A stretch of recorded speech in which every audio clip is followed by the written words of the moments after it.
Սա բարի եւ հաճելի է մեր Փրկիչ Աստծո առաջ, որ կամենում է,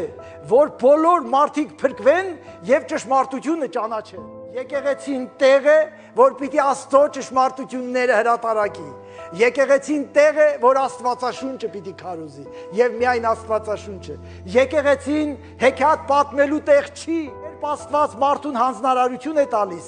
Նա մարդու ունեցած հնարավորության վրա չի, որ հույս է դնում, այլ ինքն է ապահովում այն ամենը, որ մարդուն անհրաժեշտ է իր հանձնարարությունը կատարելու համար։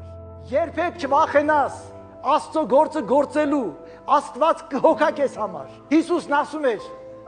չմտածեք, թե դուք նախորոք ինչ եք ասելու, ձեր հայրը այդ ժամանակ կտած է։ Դուք հատուկ հանձնարարության համար եք կանչված։ Թեկուզ դու առաջ անգամ ես եկել, լսի ու իմացի։ Դու հատուկ հանձնարարություն ունես իրականացնելու այս երկիր մոլորակի վրա։